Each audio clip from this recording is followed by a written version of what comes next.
Hi, I'm Kirsten. I'd like to talk about scary things, the occult, dark arts, magic, but how about nightmares?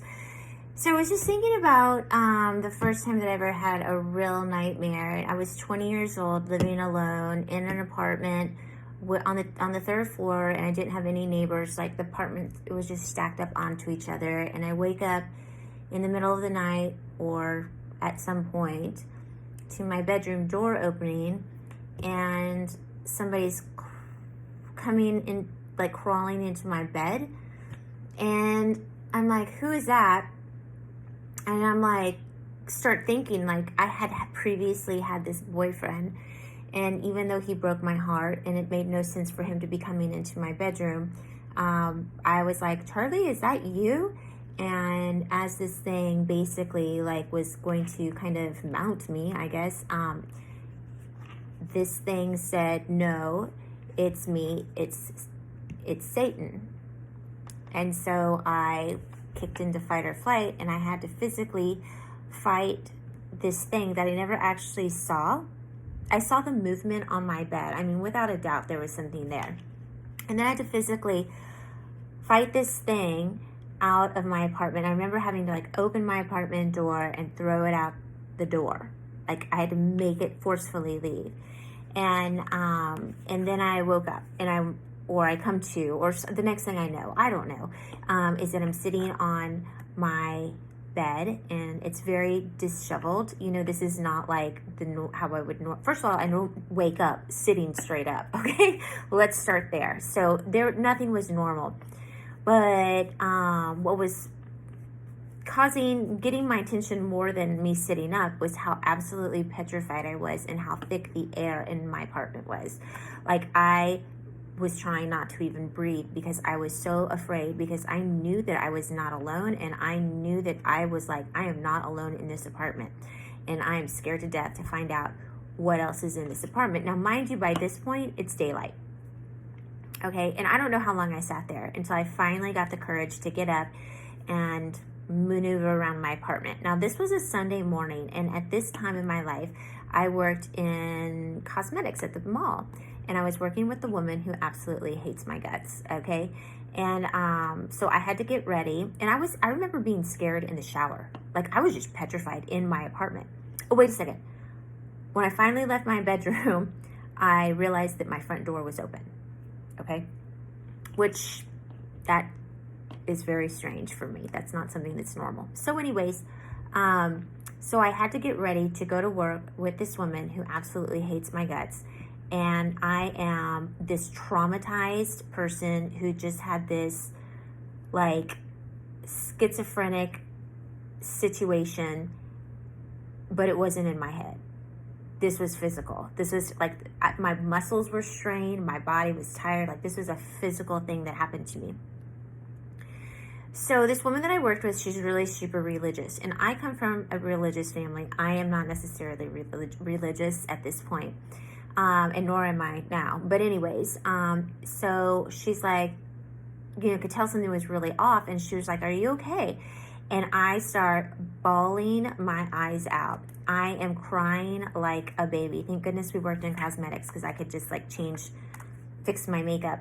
And I start telling her this story, and I'm like, I know that I sound crazy. I know I sound crazy, but this happened to me, and I'm scared to death, and blah, blah, blah, blah. And I'm like, I'm not scared now. I know I'm okay, but it's so real. It's just so real.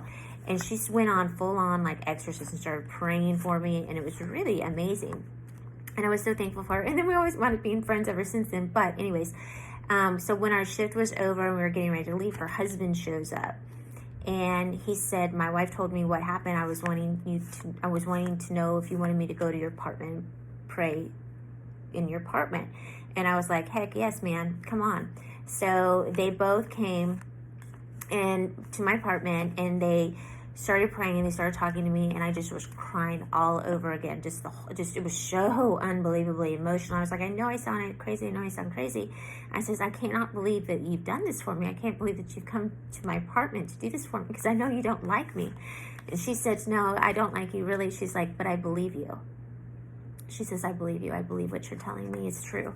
She goes, and I believe that you weren't alone here. She's like, and I believe you. And I was like, wait, who cares that you don't like me? You believe me? Like, you believe me. And her husband was like, I believe, when she told me the story, I believed it. I'd never really met her husband before. And I was like, oh my gosh. So anyways, things got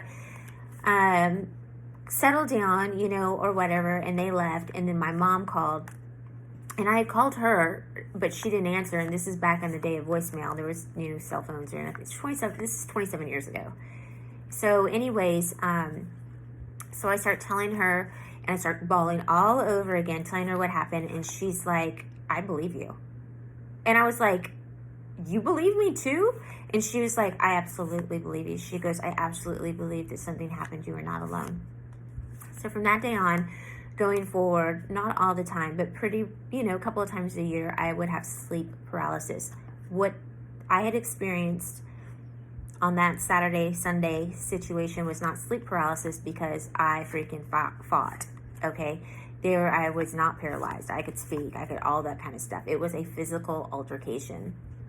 So I did develop sleep paralysis, and I don't even know how. I wish somebody could tell me how I could fight in one dream, like the devil or Satan or whatever it was, and then I go freaking paralyzed, you know, at like some goof ass spirit or something, you know, or whatever. Anyways, so about 7 years ago, the sleep paralysis really kicked it up a notch. I started having it quite regularly, and so I learned how to get out of sleep paralysis, and that's maybe the reason why I'm even telling you this story, if that's something that you suffer from. Sleep paralysis occurs when you're on a very, very low vibration, okay? And so because you can't speak, you can't talk, you can't yell, or at least I can't ever. It's like your tongue is even paralyzed. You can still think. And so start thinking about things that are more high vibrational.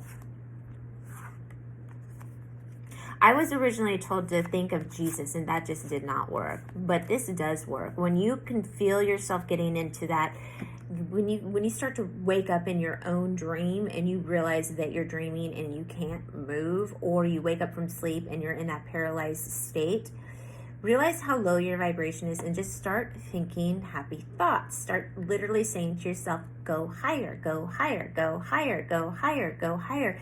And it really is amazing how quickly it works and how effective it is. And I'm so thankful that I learned how to do that, because it's really catapulted me in just the whole dream traveling type of experience. And so if you understand this at all, if you have any similar experiences, or if you can possibly explain what happened 27 years ago when I had a physical altercation and had to throw it out the door, I would love to hear it.